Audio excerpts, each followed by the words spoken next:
आरक्षण मिलेगा, इसका यश किसको मिलेगा, इसके लिए आप महिलाओं का आरक्षण लटका रहे हो। चुनाव में जहां जहां जाओगे इस देश की महिलाओं का आक्रोश आपको सहन करना पड़ेगा, फेस करना पड़ेगा और रास्ता भी नहीं।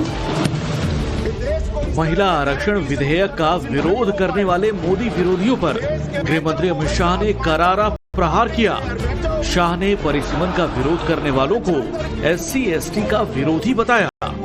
जाति जनगणना पर भी सरकार का रुख साफ किया। तो इंडी अलायंस के सभी सदस्यों ने अगर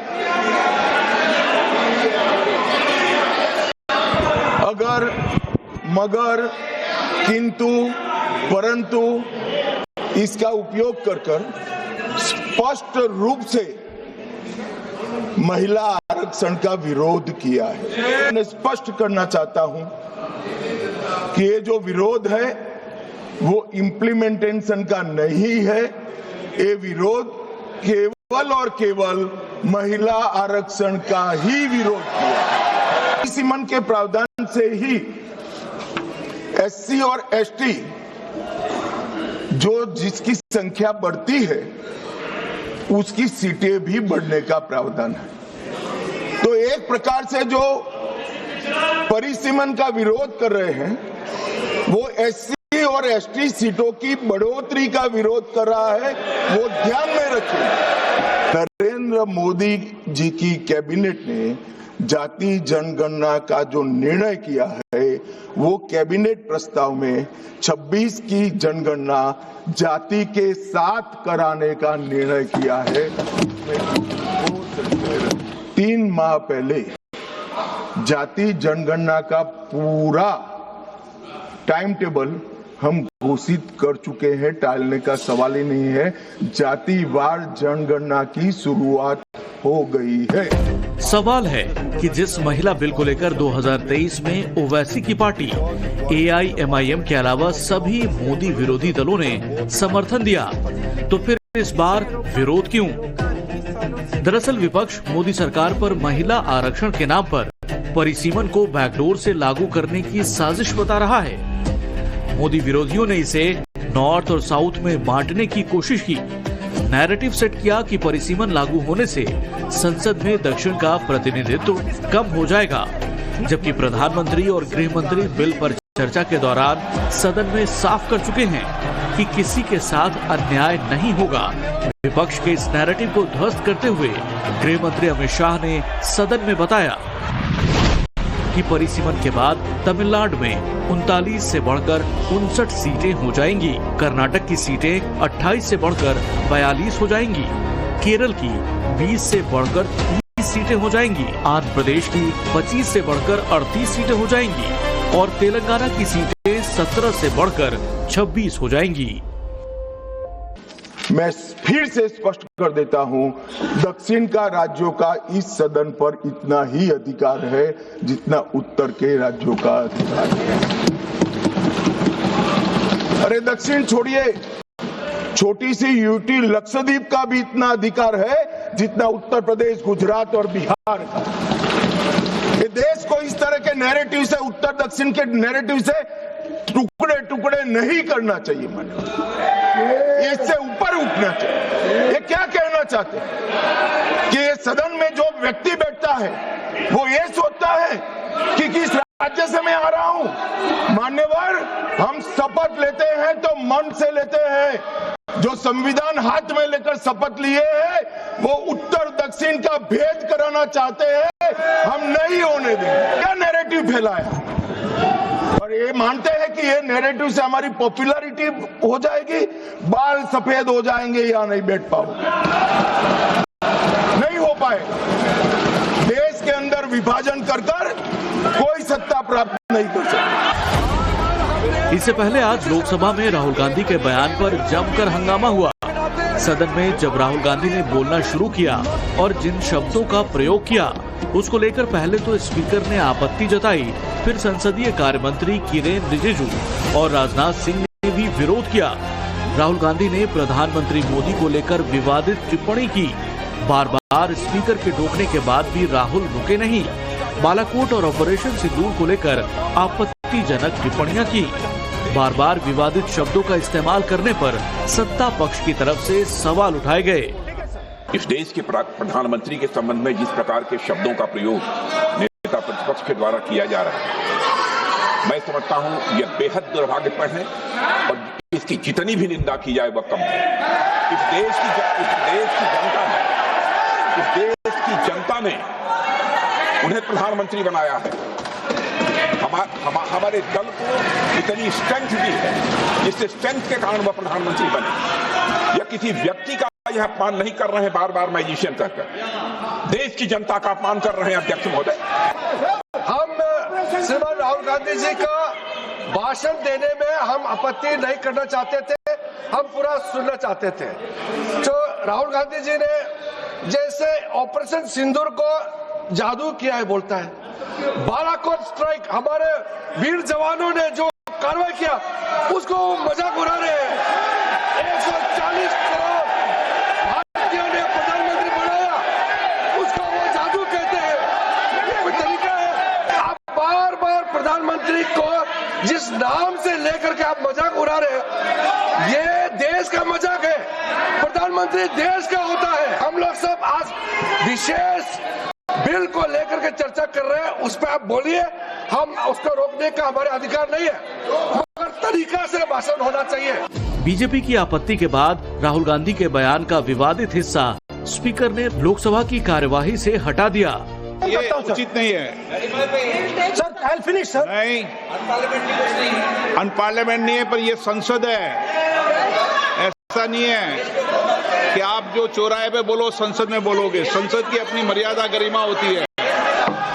महिला आरक्षण बिल पर बोलते हुए राहुल गांधी ने इसे महिला विरोधी और दलित विरोधी बिल बता दिया। The first truth is that this is not a women's bill. This is nothing to do with the empowerment of women. There is a women's bill. It was passed in 2023 in this house itself. This is an attempt to change the electoral map of India. Using and hiding behind India's women. Every single opposition person will support it right now. Bring that old bill back right now, and we will help you pass it for implementation from this second. There is a central truth in India's history, in India's past and present.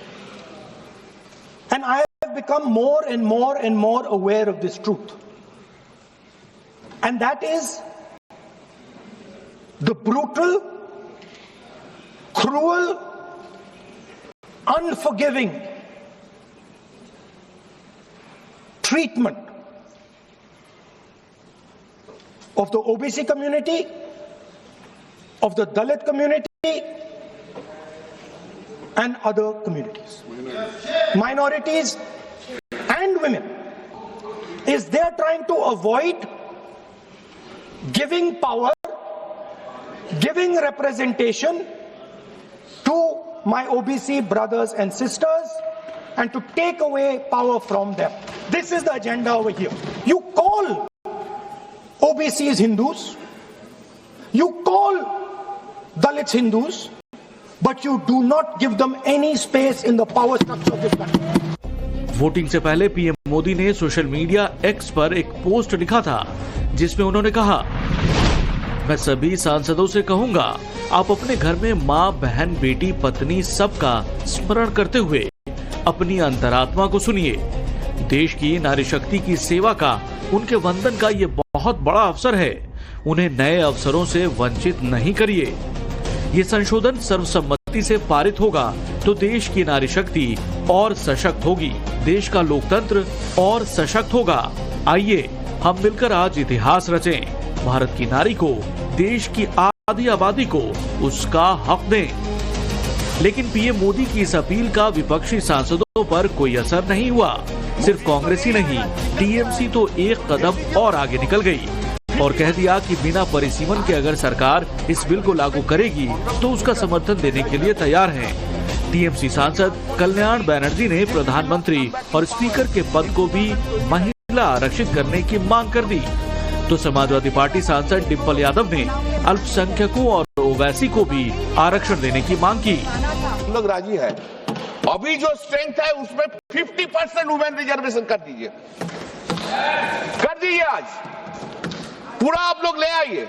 रात 12 बजे तक हम लोग बैठे रहेंगे इधर, उसको लिए डिलिमिटेशन का जरूरत नहीं है, उसके लिए डिलिमिटेशन का जरूरत नहीं है। नौटंकी बंद कीजिए, बहुत नौटंकी हो गया, करना चाहिए, एक दिन में हो जाएगा।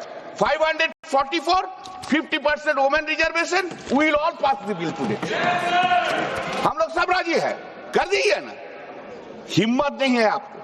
50% of the ministry should be reserved for the women, and the prime minister's seat also be reserved for the women by rotation. अरे मोदी जी तो नहीं आएगा, चिंता क्या है, दे दीजिए वुमेन को 50%। and I respect this honorable speaker Birla जी, मेरा बहुत प्यार का, बहुत रिस्पेक्ट करता है, बहुत अच्छा आदमी है, लेकिन unfortunately BJP will not come back in power in 2029। Speaker post को भी रिजर्व कर दीजिए वुमेन के लिए, कर दीजिए। हम लोग राजी है, अरे वो लोग राजी नहीं है, हम लोग राजी है। हमारी यह मांग है कि आप ओबीसी महिलाओं को भी आरक्षण दें और हमारी अल्पसंख्यक महिलाओं को भी आरक्षण दें। अल्पसंख्यक महिलाओं से तो किसी तरह का द्वेष, किसी तरह की चिढ़ है सामने बैठे हुए लोगों को, लेकिन मुझे पूरा भरोसा है कि जो हमारे यूपी के सांसद हैं भारतीय जनता पार्टी के, वो ओबीसी महिलाओं के लिए मना नहीं करेंगे। तो वाकई में अगर आपको संशोधन लाना था, अगर आपको कॉन्स्टिट्यूशनल अमेंडमेंट करना था, तो आप इस बात का अमेंडमेंट करते कि आप ओबीसी महिलाओं को आरक्षण देने का काम करेंगे। आज जब आप अल्पमत में दिखाई दे रहे हैं, क्योंकि आप जानते हैं कि आपका जो वोट है वो खिसकता जा रहा है कहीं ना कहीं, तो आप इस तरह का भ्रम फैलाने के लिए ये संशोधन बिल लेकर आए। हालांकि संसद में 131वां संविधान संशोधन विधेयक 2026 पर चर्चा के बीच सरकार ने कल रात नारी शक्ति वंदन अधिनियम 2023 लागू कर दिया। नोटिफिकेशन के मुताबिक यह कानून 16 अप्रैल 2026 से लागू हो गया है। इसके तहत लोकसभा और विधानसभा में महिलाओं को 33% आरक्षण की व्यवस्था है। ये बिल सितंबर 2023 में संसद के विशेष सत्र के दौरान पारित किया गया था।